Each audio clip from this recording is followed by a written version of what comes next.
In this video, we're having a really good time.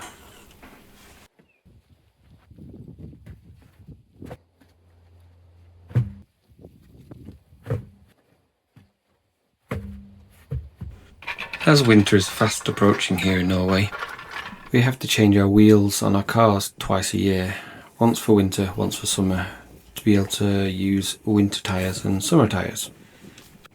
This means that every spring and every autumn we have to go through this whole swapping the wheels. A lot of people just take it to the garage and have some guys at the garage swap them over for you, but I tend to kind of enjoy swapping over. It keeps me fit, moving around and lifting stuff, I guess.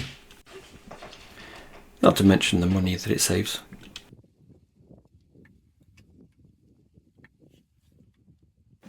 Over the years we've collected some good equipment for changing the tyres. This jack, for example, is really handy. I used to have a little one and it took forever to lift the car up, whereas this thing you can just do in a couple of heaves.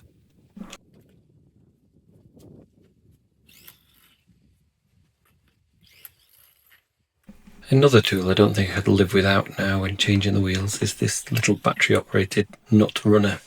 Just gets the bolts in and out really quickly.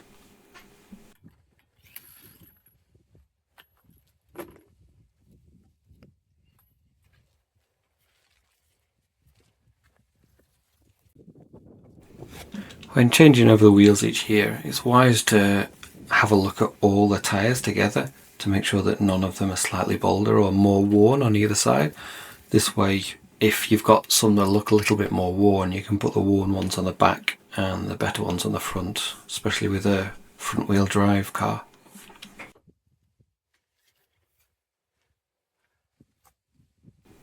This year though, all the tyres seem to be the same, so it didn't matter which one I used.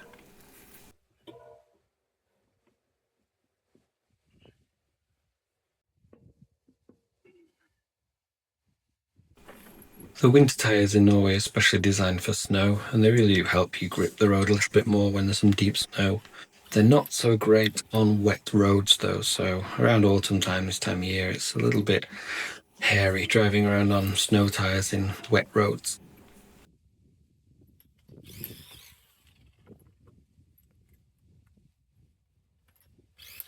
Some people also choose to go with spiky tyres. These things are really good for gripping, but they completely ruin the road. So there's certain areas of the country where you're not supposed to drive with spiky tyres, and I think you're charged a higher tax also if you use spiked tyres.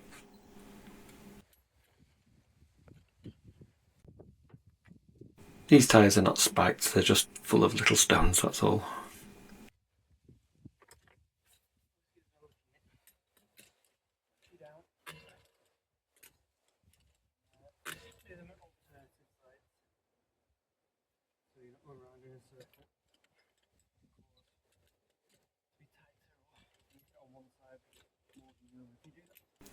When tightening my wheel nuts, I always make sure to go round in opposites of the circle, so start with the top, then change to the bottom, then go for the opposite sides each time. This way you'll tighten the wheel equally across, rather than have one side slightly tighter and risk having a buckled wheel.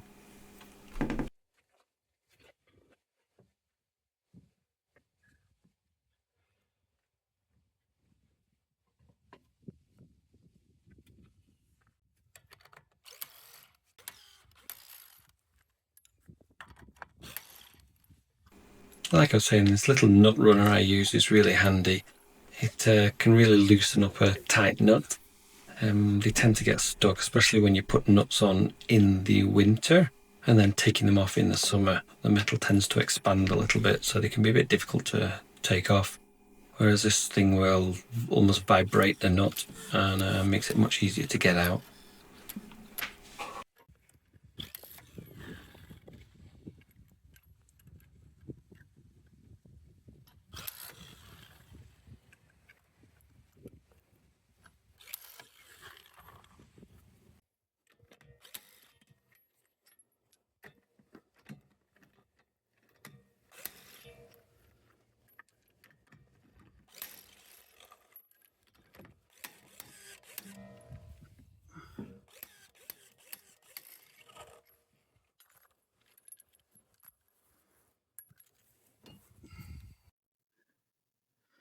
Make sure the nuts are in the centre of the hold, and check that the wheel is pressing completely against the disc at the back. I'm not sure that I'll make it into the F1 pit crew, but I at least think that I'm fairly fast at doing this now.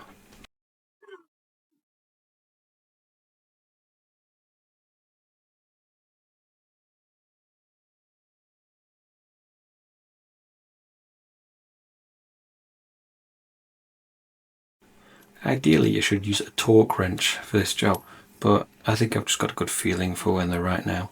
Aiming for not too tight, but tight enough that the wheel won't fall off. I tend to take the car for a little drive after I've changed the wheels and then bring it back and give it a second little tightening to be sure.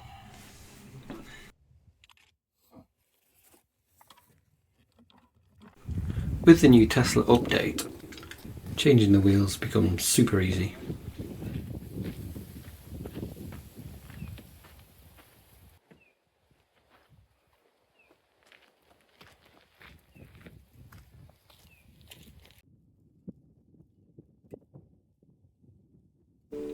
A few weeks back our daughter was given this little bike from a friend, which was nice of them. The front brakes were a little bit worn and sticking, so I decided to change them over to make sure they're safe.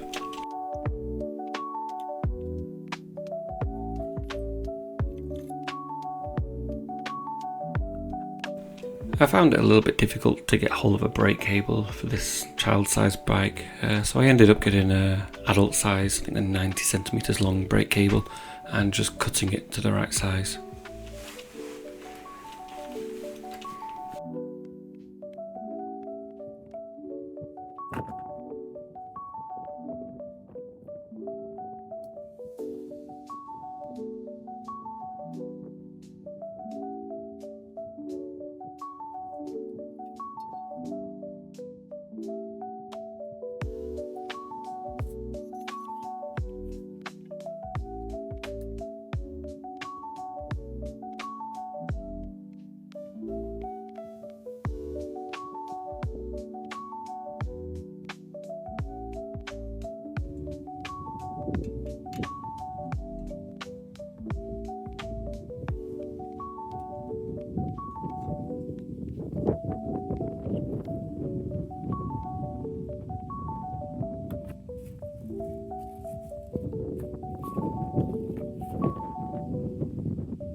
This here brake caliper was bent out of shape and was causing the brake problems. It might have been possible to bend it back and get it working, but I figured that buying a new one would be safer, not to mention the little curved piece of metal that was on it was all gunked up and sticking.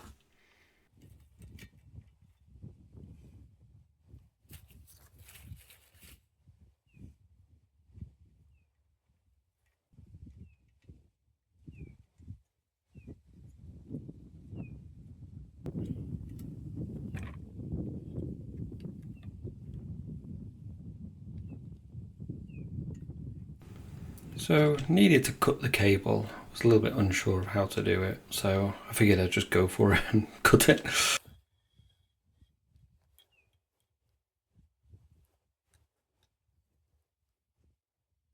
I think the insides of these cables is basically like a spring. It's a coiled wire going all the way around. So when I cut it, I think I compressed the end a little bit. So feeding the wire back through, it made it difficult to come up the other side.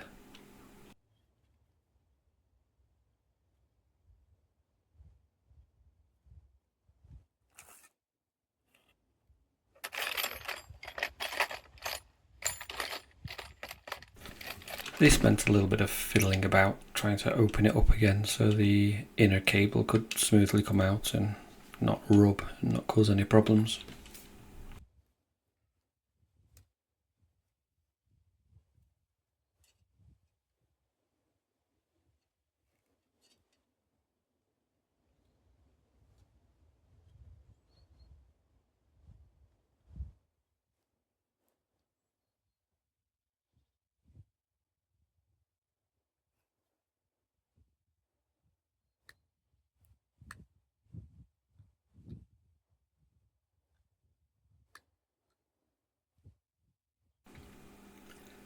Seemed to get there eventually.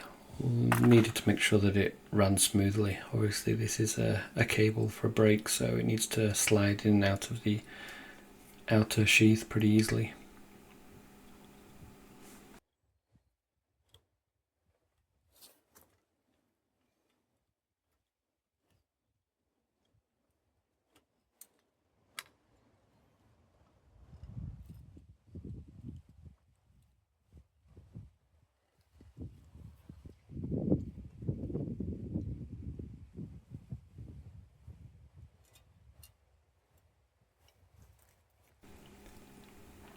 From here it was just a case of making sure the cable was the right tautness and making sure it works correctly. It wasn't that difficult of a fix, to be honest.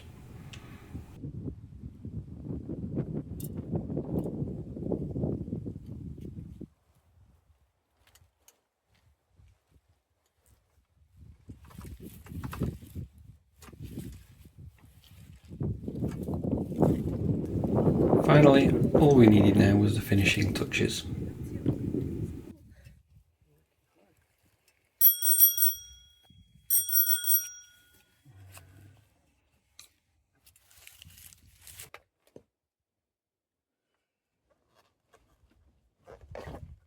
And for the last wheel repair of the day, I needed to change the inner tubes on this towing cycle. We use it a few times when we go out on the bikes with the kids. The tyres keep going flat. I think the inner tubes were very old and weren't in great condition, so finally decided to buy some new ones and swap them over.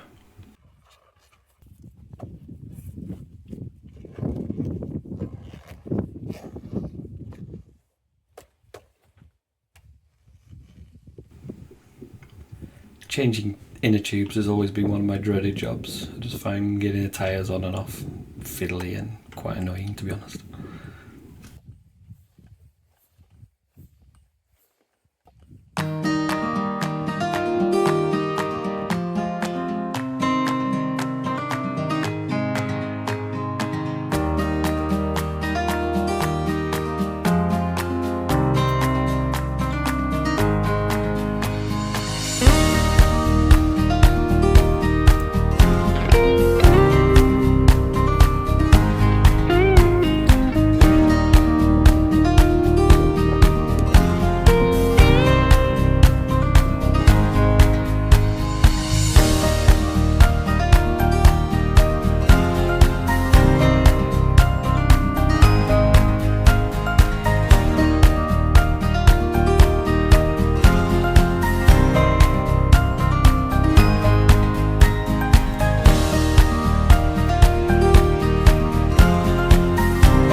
The road leading up to a farm that we own is beginning to get full of potholes.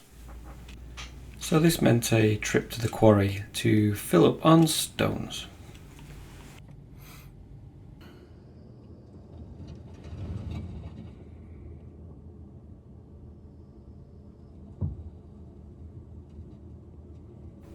This is the first time I'd been down to pick up stones on my own in our own trailer. I was a little bit nervous about the weight. Once you filled it up, the tyres were looking a little flat, so I need to be aware to make sure the tyres are fully pumped up next time I go and pick up stones.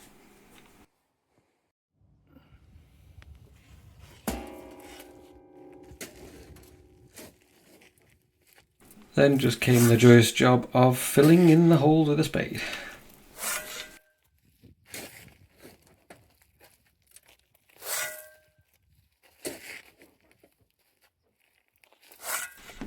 been advised when filling in the holes to leave them as almost like a mound slightly, so that when it rains the water won't create another puddle and splash out and all the stones that you fill back in.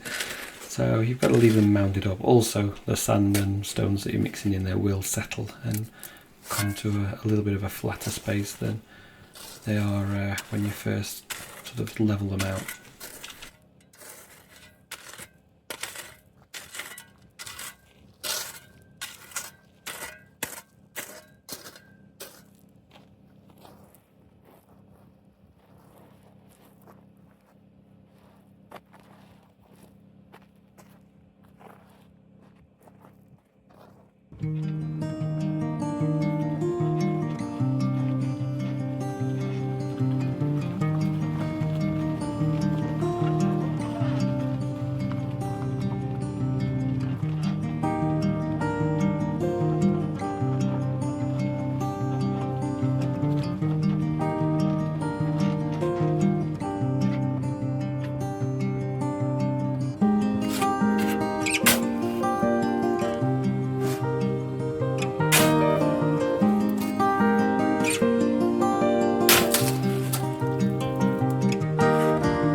When I started this little project, I had no idea how much of this gravel I would need. Turns out I got just the right amount for the job.